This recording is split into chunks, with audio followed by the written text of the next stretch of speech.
مال حق طریقے سے نہیں کھائے گا، تمہارا خون اور تمہارا مال ایک دوسرے کے اوپر حرام ہے۔ پھر آپ نے تیسری چیز کی طرف اشارہ کرتے ہوئے فرمایا الا کل شیء من امر الجاہلیت تحت قدمی موزون، زمانے جاہلیت کی ساری چیزوں کو میں نے اپنے پیروں سے رون دیا ہے، اب کوئی بھی شخص زمانے جاہلیت کی باتوں کو نہیں دہرائے گا، زمانے جاہلیت کے کاموں کو نہیں کرے گا۔ اللہ کے نبی یہ بھی فرماتے ہیں کہ ہم نے جاہلیت کے سارے کاموں کو ختم کر دیا، لیکن پھر بھی 4 چیزیں ایسی ہیں جو زمانے جاہلیت سے چلی آ رہی ہیں، میری امت ان کو قیامت تک نہیں چھوڑے گی۔ وہ چیزیں غلط ہیں لیکن میری امت نہیں چھوڑے گی۔ اربع فی امتی من امر الجاہلیت لا یترکونہن، 4 چیزیں ہیں تو خراب، ہے تو غلط، لیکن میری امت ان 4 چیزوں کو کبھی نہیں چھوڑے گی۔ وہ 4 چیزیں کیا ہیں؟ الفخر فی الاحساب، اپنی برادری، اپنی قوم، اپنے حسب پر فخر کرے گی۔ آج ہوتا ہے نا، میں خان ہوں، میں پٹھان ہوں، پٹھان کا بچہ ہوں، میں ترک ہوں، میں سب سے اونچی برادری کا ہوں۔ ارے اسلام میں اونچی نیچی کوئی برادری ہے ہی نہیں، یہ ہماری اور آپ کی نظر میں ہے، یہ خان ہے، یہ پٹھان ہے، یہ انصاری ہے، یہ جلہا ہے، یہ تیلی ہے، یہ بدیا ہے، یہ دھوبی، یہ ہماری اور آپ کی زبان میں ہے۔ اسلام میں یہ سب چیزیں نہیں ہیں، سب برابر ہے اسلام میں۔ تم اپنے آپ کو سمجھتے ہو تو سمجھتے رہو، اللہ کے نبی نے فرمایا یہ 4 چیزیں ہیں جو ہماری امت کبھی نہیں چھوڑے گی، ہے جاہلیت کی چیزیں لیکن میری امت نہیں چھوڑے گی۔ دوسری چیز والطعن فی الانساب، تانا مارے گی نسب میں۔ آپ اونچے خاندان کے کسی نیچے خاندان کی لڑکی سے شادی کر لیجئے، ارے اس کی لڑکی لایا، ابے خان ہو کر تو جلہے کی لڑکی لے آیا، ارے فلاں کی لڑکی لے آیا، ارے ہمارا گھر دیکھ، ہمارا اسٹیٹس دیکھ، ہماری شان دیکھ، اور تو ایک نیچی خاندان کی لڑکی لے آیا۔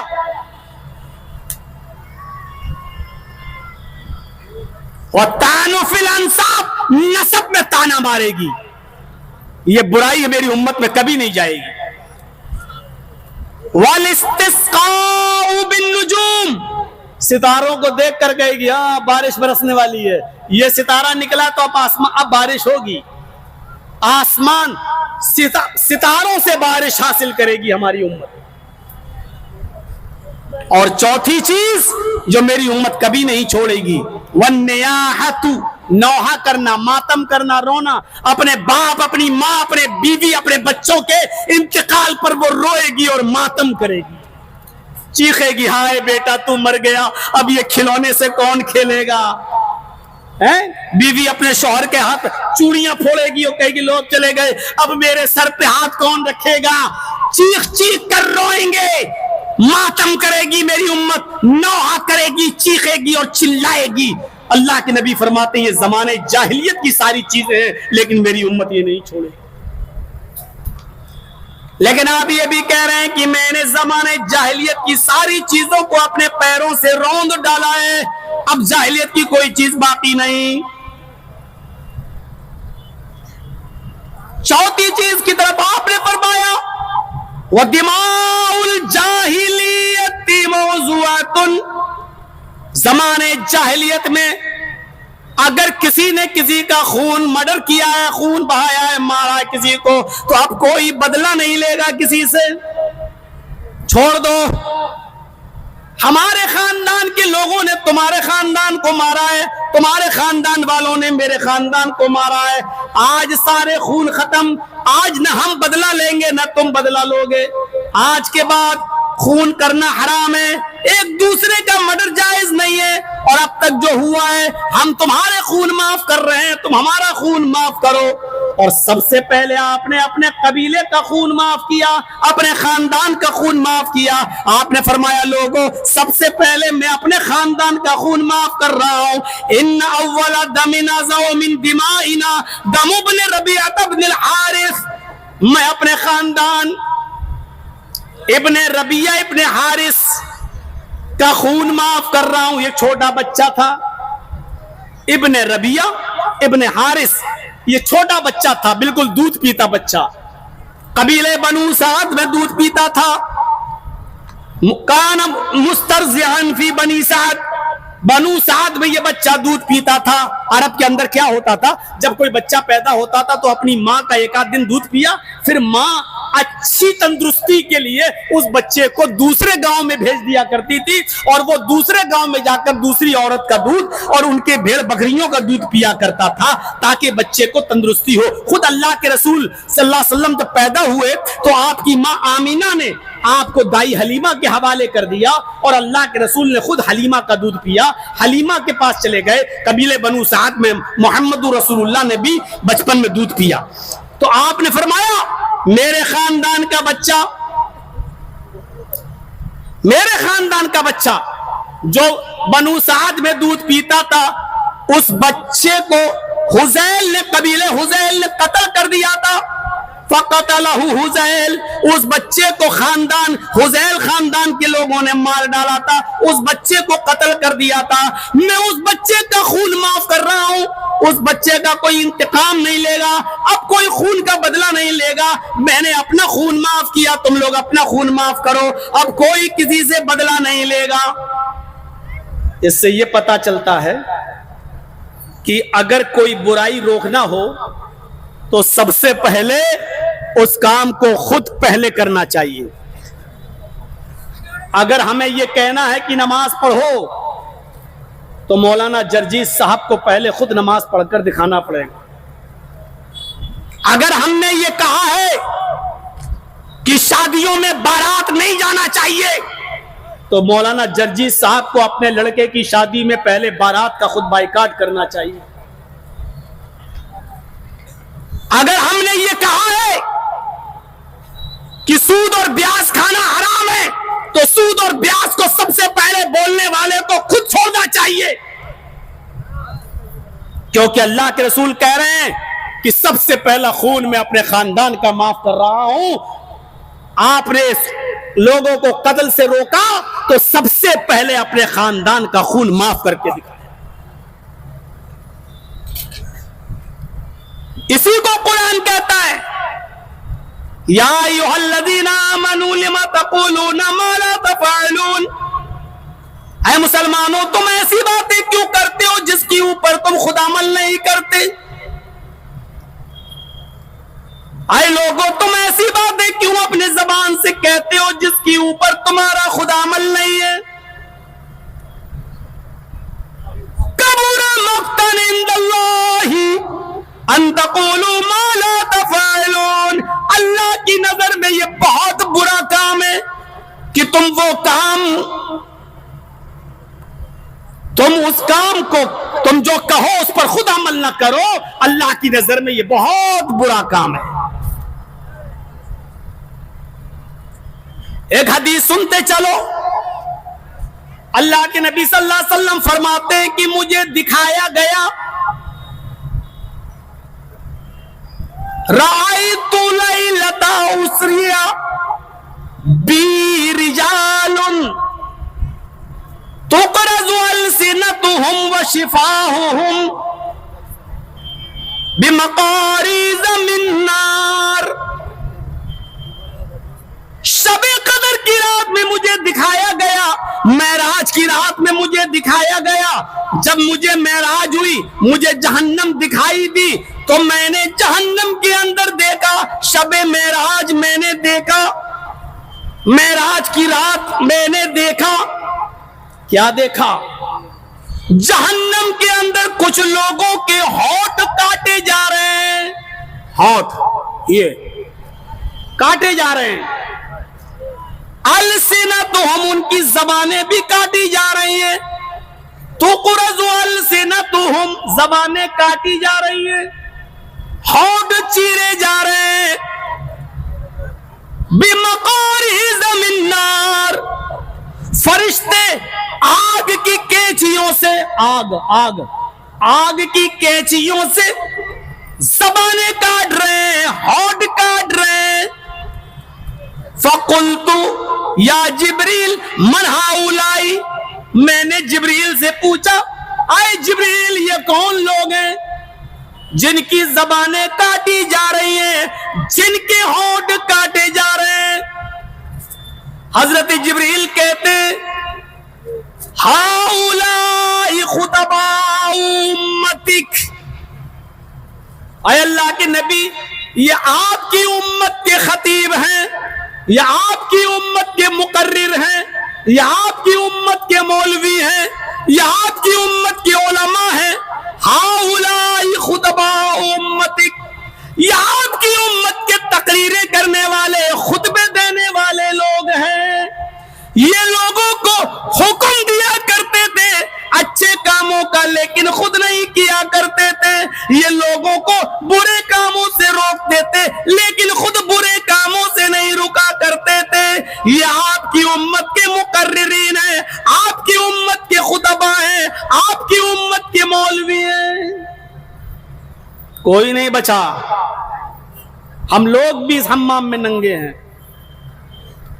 مولوی بھی انسان ہوتا ہے، اس سے بھی غلطی ہوتی ہے۔ مولوی کو آپ لوگ فرشتہ مت سمجھو کہ مولوی فرشتہ ہے۔ ہؤلاء خطباء امتک، یہ آپ کی امت کے خطیب ہیں جن کو یہ سزا دی جائے۔ تو جو کہو اس پر عمل کرو۔ اللہ کے رسول نے جو کہا پہلے کر کے دکھایا۔ آپ نے کہا کہ اے لوگوں زمانے جاہلیت کا خون حرام، اب معاف ہے، کوئی کسی کا بدلہ نہیں لے گا، تو سب سے پہلے آپ نے اپنے خاندان کا خون معاف کیا۔ اب جو چیز آ رہی ہے اس میں اکثر مسلمان ملوث ہے، اس میں مولوی بھی ملوث ہے، اس میں حاجی بھی ملوث ہے، اس میں نمازی بھی ملوث ہے۔ وہ چیز سن لیجئے، سنتے چلیے۔ وَرِبَ الْجَاهِلِيَّةِ مَوْزُونَ، اللہ کے نبی فرماتے ہیں زمانے جاہلیت کا سود بھی میں نے اپنے پیروں سے روند دیا۔ سود جانتے نا، سود انٹرسٹ، بیاج۔ اللہ کے نبی نے کہا اس کو بھی میں نے اپنے پیروں سے روند دیا، یہ بھی حرام ہے۔ اور سب سے پہلا سود میں اپنے چچا عباس ابن عبد المطلب کا معاف کر رہا ہوں۔ وَإِنَّ أَوَّلَ رِبًا أَزَوْ رِبَانَا رِبَا عباس ابن عبد المطلب، میں سب سے پہلے عباس ابن عبد المطلب کا سود معاف کر رہا ہوں۔ آج کے بعد کوئی سودی کاروبار نہیں ہوگا، کوئی سود نہیں لے گا نہ دے گا۔ سود کو میں نے اپنے پیروں سے روند دیا۔ بہت بری بلا ہے سود۔ سود، یا ایھا الذین آمنوا لا تاکلوا الربا ضعافا مضاعفا، اے مسلمانوں تم سود کو دگنا چگنا کر کے مت کھاؤ۔ اے مسلمانوں تم سود کو بڑھا چڑھا کر مت لو۔ 1,00,000 روپے ہم نے آپ کو دیا ہے، 1 مہینے کے بعد آپ 1,05,000 ہمیں دے دینا۔ ہم 1,00,000 روپے آپ کو سود پر دے رہے ہیں، 1 مہینے کے بعد ہم 5,000 روپے آپ سے لیں گے۔ بینک میں بھی آپ کا سود بڑھ رہا ہے۔ سود، اللہ تعالیٰ فرماتا ہے اے ایمانوں والو، اے مسلمانوں، یا ایھا الذین آمنوا اتقوا اللہ وذروا ما بقی من الربا، اے مسلمانوں تم اللہ سے ڈرو اور جو باقی سود ہے اس کو چھوڑ دو۔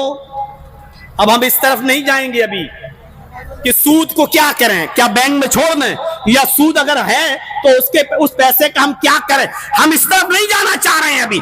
ابھی صرف یہ سن لو کہ اللہ نے کہا وَذَرُوا مَا بَقِيَ مِنَ الرِّبَا، جو سود کسی کے اوپر باقی اگر بینک میں ہے یا کسی آدمی کے اوپر ہے چھوڑ دو۔ آپ اپنی اوریجنل کمائی لے لو، اپنی اوریجنل رقم لے لو، آپ اپنا مول دھن لے لو، بیاج مت لو، چھوڑ دو۔ فَإِن لَّمْ تَفْعَلُوا فَأَذَنُوا بِحَرْبٍ مِّنَ اللَّهِ اللہ ورسولہ، اگر سود اور بیاج تم نے نہیں چھوڑا، کتنا بڑا اعلان کر رہا ہے اللہ تعالیٰ، اگر تم نے ایسا نہ کیا، سود اور بیاج کھانا نہ چھوڑا، فَأَذَنُوا بِحَرْبٍ مِّنَ اللَّهِ وَرَسُولِهِ، تو تیار ہو جاؤ اللہ اور اس کے رسول سے جنگ کرنے کے لیے، تیار ہو جاؤ اللہ اور اس کے رسول سے لڑنے کے لیے۔ کون ہے جو اللہ سے لڑ سکے؟ کون ہے جو اس کے رسول کا مقابلہ کر سکے؟ سود کتنا برا ہے، سننا چاہتے ہو تو سنو۔ اللہ کے نبی صلی اللہ علیہ وسلم نے فرمایا الربا 70 حوبا ایسرها ان ينكح الرجل امه، سود کے 70 گناہ ہیں، الربا 70 حوبا، سود کے 70 گناہ ہیں، اور سب سے ہلکا گناہ کیا ہے؟ سب سے ہلکا عذاب، سب سے ہلکا گناہ کیا ہے؟ ان ينكح الرجل امه، کوئی لڑکا اپنی ماں کے ساتھ نکاح کر لے۔ ماں کے ساتھ نکاح ہو جائے گا؟ کوئی لڑکا، کوئی نوجوان اپنی ماں کے ساتھ شادی کرنا چاہے تو ہو جائے گی؟ نکاح میں 3 آیتیں پڑھی جاتی ہیں نا، یا ایھا الذین آمنوا اتقوا اللہ حق تقاتہ ولا تموتن الا وانتم مسلمون، یا ایھا الناس اتقوا ربکم الذی خلقکم من نفس واحدہ وخلق منها زوجها وبث منهما رجالا کثیرا ونساء واتقوا اللہ الذی تساءلون به والارحام ان اللہ کان علیکم رقیبا۔ 2 اور تیسری آیت یا ایھا الذین آمنوا اتقوا اللہ وقولوا قولا سدیدا یصلح لکم اعمالکم ویغفر لکم ذنوبکم ومن یطع اللہ ورسولہ فقد فاز فوزا عظیما۔ یہ 3 آیتیں نکاح میں پڑھی جاتی ہیں، اس کے بعد بیوی حلال ہوتی ہے۔ اگر یہ تینوں آیتیں کوئی لڑکا کسی مولوی سے پڑھوائے اور ماں کے ساتھ نکاح کرے تو کیا ان آیتوں کے ذریعے ماں حلال ہو جائے گی؟ 3 آیتیں کیا، پورا قرآن پڑھ ڈالو تب بھی ماں حلال نہیں ہوگی، اور پورا قرآن کیا 1,00,000 مرتبہ بھی قرآن پڑھ ڈالو تب بھی ماں حلال نہیں ہوگی۔ بتانے کا مقصد یہ ہے اللہ کے رسول کا کہ جس طرح قرآن کی آیتیں اور قرآن پڑھنے سے بھی ماں حلال نہیں ہو سکتی ہے، اسی طریقے سے کتنا بھی اچھے سے اچھا نام لیا جائے سود حلال نہیں ہو سکتا ہے۔ جیسے ماں اپنے بیٹے پر حرام ہے، اسی طریقے سے سود بھی امت مسلمہ پر حرام رہے گا۔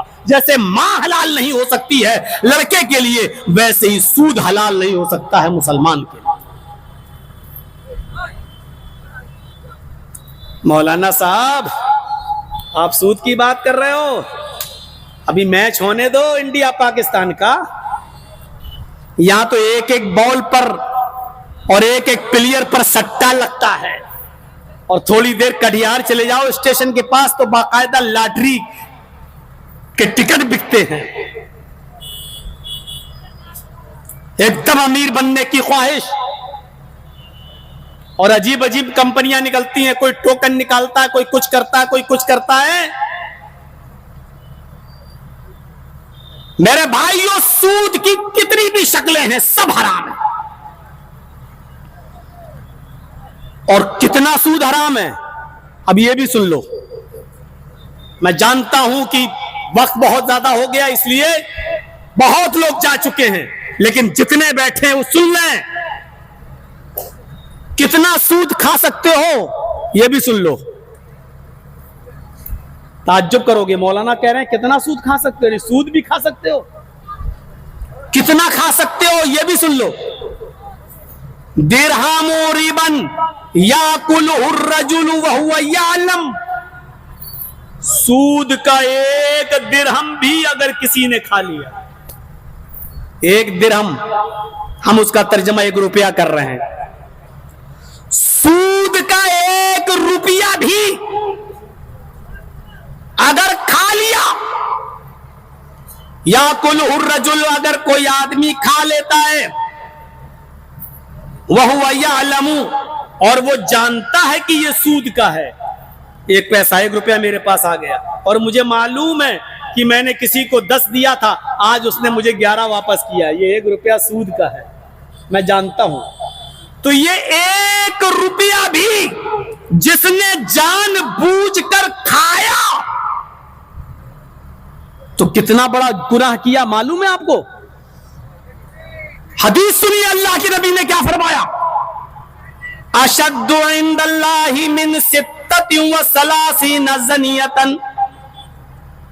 اس نے اتنا بڑا جرم کیا، اتنا بڑا جرم کیا اللہ کے نزدیک، اس نے اتنا بڑا جرم کیا، اتنا بڑا کارنامہ انجام دیا کہ اللہ کی نظر میں، اللہ کے نزدیک اگر کوئی آدمی 36 مرتبہ بھی زنا کر لے کسی لڑکی کے ساتھ، 36 مرتبہ زنا کر لے کسی لڑکی کے ساتھ، تو اللہ کے نزدیک سود کا 1 درہم کھانا، 1 روپیہ کھانا 36 مرتبہ زنا سے بھی زیادہ بڑھ کر ہے۔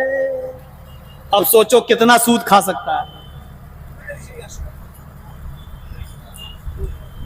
آج کی تقریر کس کس کی اوپر گر رہی ہوگی؟ نہ حاجی بچا، نہ نمازی بچا، نہ مولوی بچا۔ اچھا کینڈیڈیٹ کتنے کھڑے ہوتے ہیں چناؤ میں؟ ایک ودھان سبھا سے 20 25 اور جیتتا ایک ہی ہے۔ آؤ حرام کا کمایا ہے نا، تمہارا پیسہ حرام جگہ ہم ختم بھی کریں گے۔ کبھی کبھی ہارنے والا بھی 50 لاکھ خرچ کر دیتا پھر بھی ہار جاتا ہے۔ کمایا کہاں سے تم نے؟ لوگوں کا خون چوس کے کمایا ہے، کرو یہاں خرچ۔ جہاں سے کماؤ گے اللہ خرچ بھی کروا دے گا، اس کو نکالنا آتا ہے، اس کو نکالنا آتا ہے۔ یہ ایماندار لوگ اور چناؤ اور ہم لڑیں۔ مجھے بھائیوں، اس زمانے میں سب سے اچھا نیتا وہ ہے جو سب سے اچھا جھوٹ بول لیتا ہے، اور جس کو اچھا جھوٹ بولنا نہیں آتا ہے وہ نیتا نہیں ہے۔ اس زمانے کی بات کر رہا ہوں میں، اس زمانے کی۔ آپ بات کہاں کی کر رہے ہو؟ بہار والوں، پوری دنیا تمہاری طرف نظریں جما کر بیٹھی ہے۔ یو پی اور بنگال اور دلی نہیں، مہاراشٹر نہیں، پوری دنیا تمہاری طرف نظریں جما کر بیٹھی ہے، اور تم لڑے جا رہے ہو، مرے جا رہے ہو، کٹے جا رہے ہو، اپنے ووٹوں کا بٹوارا کر رہے ہو۔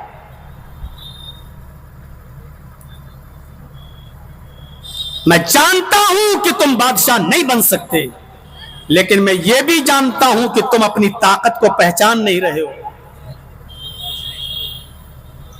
تمہارے بغیر بھی کوئی دوسرا بن نہیں سکتا، لیکن تم نے اپنی طاقت کو پہچانا نہیں۔ مصلحت اور دور اندیشی کو تم فراموش کر چکے ہو۔ کبھی کبھی حالات سے سمجھوتا کرنا پڑتا ہے۔ اور کل کی تقریر میں نے کہا تھا بیلوا میں کشن گنج کہ ایک جنگل تھا، شیر نے گدھے کا شکار کیا، بھیڑیے نے بکری کا شکار کیا، اور لومڑی نے خرگوش کا شکار کیا۔ 3 جانوروں نے 3 جانور مارے۔ شیر نے کس کو مارا؟ گدھا۔ بھیڑیے نے کس کو مارا؟ بکری۔ اور لومڑی نے کس کو مارا؟ خرگوش۔ اب شیر نے بھیڑیے سے پوچھا، بھیڑیے تم فیصلہ کرو کون سا جانور کون کھائے گا۔ اس شیر کو اگر تم سمجھ جاؤ تو مولانا جرجیز کی پوری تقریر سمجھ جاؤ گے میرا اشارہ کہاں ہے۔ شیر نے بھیڑیے سے کہا، بھیڑیے فیصلہ کر کون سا جانور کون کھائے گا۔ بھیڑیا بیچارہ شیر کی نیت سمجھ نہیں پایا۔ بھیڑیا شیر کی نیت سمجھ نہیں پایا، شیر کیا منصوبہ بنا رہا ہے اور شیر کے دل میں کیا ہے، بھیڑیا نہیں سمجھ پایا۔ بھیڑیے نے کہا، ارے صاحب یہ تو بہت آسان ہے، آپ نے گدھا مارا، آپ گدھا کھا لیجئے، بڑا بھی ہے۔ میں نے بکری ماری ہے، میں بکری کو کھا لیتا ہوں، اور لومڑی نے خرگوش مارا ہے، لومڑی خرگوش کھا لے۔ جس نے جو جانور مارا وہ اپنا اپنا جانور کھا لے۔ فیصلہ غلط نہیں تھا، فیصلہ بالکل صحیح تھا، لیکن بھیڑیا شیر کی نیت ہی نہیں سمجھ پایا۔ شیر نے کہا ادھر آ ادھر آ ادھر آ۔ کمینے، اتنا گندا فیصلہ، اتنا برا فیصلہ، ایسا فیصلہ کرتا ہے تو میں گدھا کھاؤں گا۔ شیر کو غصہ آیا اور شیر نے اپنے دانتوں سے بھیڑیے کا گلا پکڑا اور پھاڑ ڈالا اس کو، اور اس کو بھی مار ڈالا۔ اب 4 جانور مرے ہوئے پڑے ہیں، گدھا، بکری، بھیڑیا اور خرگوش۔ اب اس نے لومڑی سے کہا کمینہ فیصلہ کرنا ہی نہیں جانتا ہے، الٹا سیدھا فیصلہ کرتا ہے۔ لومڑی تو بتا، چل تو فیصلہ کر، کون سا جانور کون کھائے گا۔ لومڑی سمجھ گئی شیر کے ارادے کو، بھانپ گئی۔ لومڑی کہتی ہے واقعی وہ کمینہ تھا،